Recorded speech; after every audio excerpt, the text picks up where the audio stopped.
Masalah PKI. Banyak orang begitu khawatir ketika Anda dulu mencabut TAP MPR nomor 25 MPRS 1966. Sebab bertentangan dengan Undang-Undang Dasar, Mas.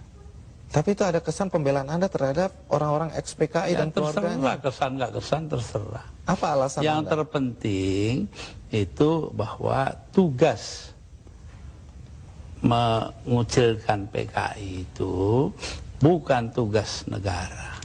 Itu yang penting. Apa artinya pemisahan agama dari negara kalau negara ngurusin segala hal? Padahal yang menentang PKI kan cuma beberapa gelintir orang aja. Jadi Anda tetap merasa bahwa apa yang Anda lakukan mencabut TAP MPR itu benar? Benar karena bersamaan dengan Undang-Undang Dasar gitu loh. Kenapa?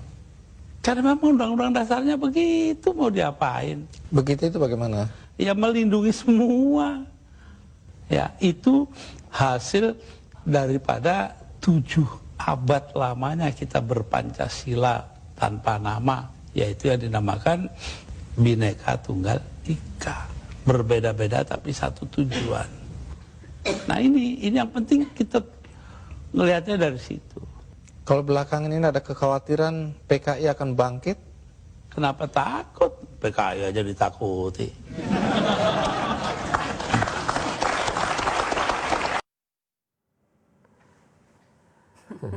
Satu video yang cukup menarik.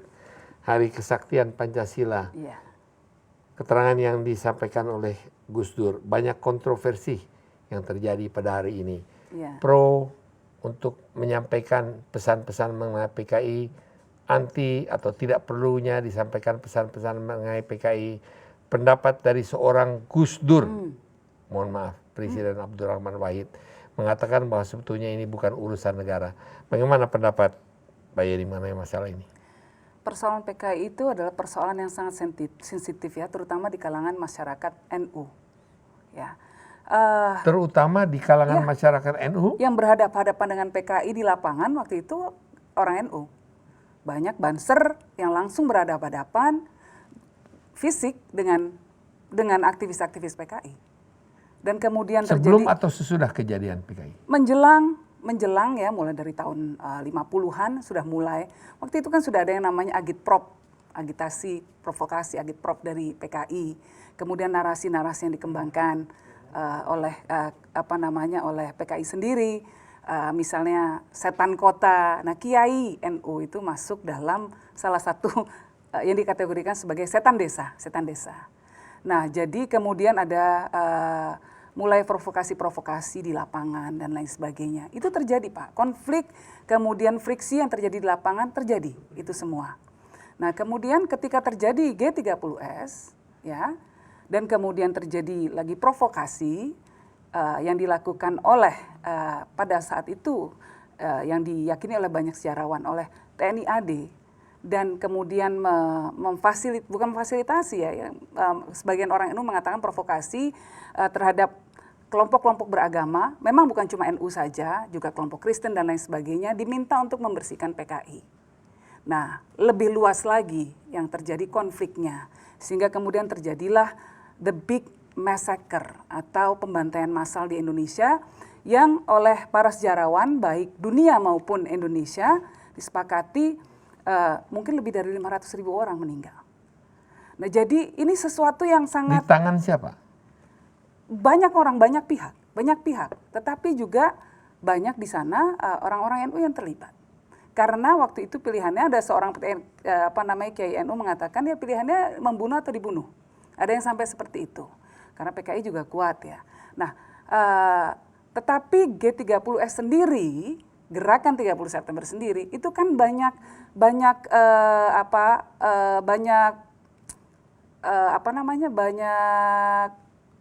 orang yang menilainya berbeda-beda, ya kan?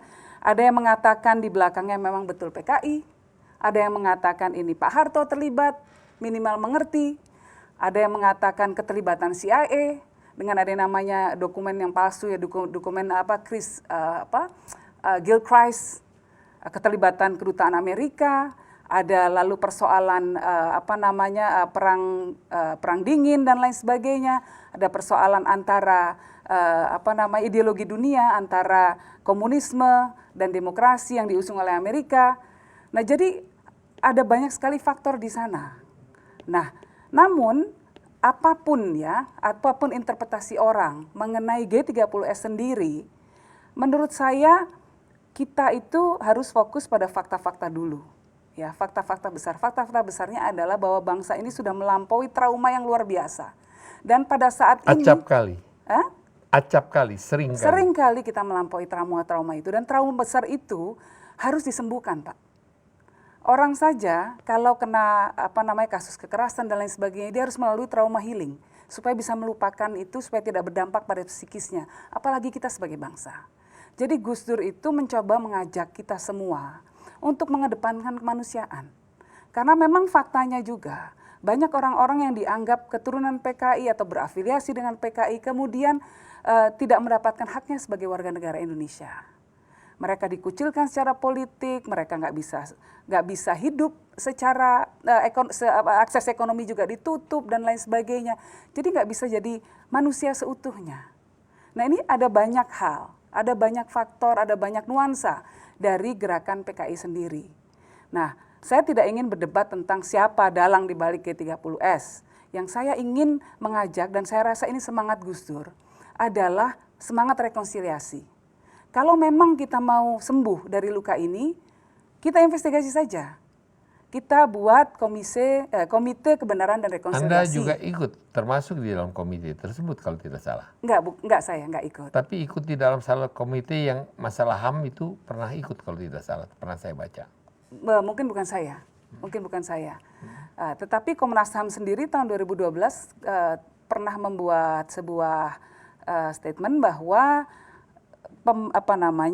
pembantaian massal tahun 65 ya, itu adalah sebuah kejahatan kemanusiaan. Nah, kita seharusnya kita menatap masa depan. Ya, kita harus memastikan bahwa tidak ada lagi persoalan-persoalan seperti itu terjadi.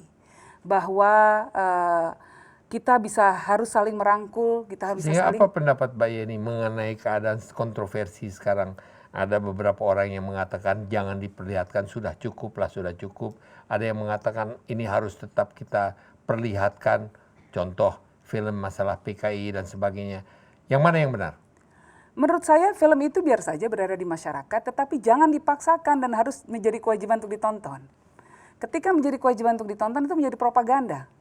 Tapi bahwa orang boleh menonton, dan kemudian boleh juga dong kalau ada tandingan-tandingan lain, ada opini-opini lain yang juga beredar. Ini akan mendidik masyarakat untuk berpikir lebih kritis dan kemudian lebih mencari apa yang terjadi, mencari banyak versi apa yang terjadi. Minimal ada 5 versi kan yang sekarang sedang terjadi, yang dilihat oleh para sejarawan gitu tentang apa yang terjadi pada versi waktu itu. Apa aja? Ada versinya Ben Anderson, ada versinya banyak macam-macam, John Rusa dan lain sebagainya. Itu bisa dibaca kalau mau lihat di salah satu kanal Historia misalnya gitu ya. Itu di situ ada 5 versi yang diceritakan. Nah, kebenarannya yang mana? Menurut saya ya perlu ada komite kebenaran dan rekonsiliasi itu untuk menggali apa yang betul-betul terjadi. Dan harus jujur sejujur-jujurnya. Sejujur-jujurnya, tapi kemudian dengan tujuan adalah untuk menyembuhkan luka batin bangsa ini. Karena kalau memang dikatakan PKI yang melakukan itu sudah terhukum. Di sini ada pertanyaan, apakah sejarah kelam itu harus terus kita ingat terus atau kita harus move forward? Tapi nggak boleh lupa juga ya.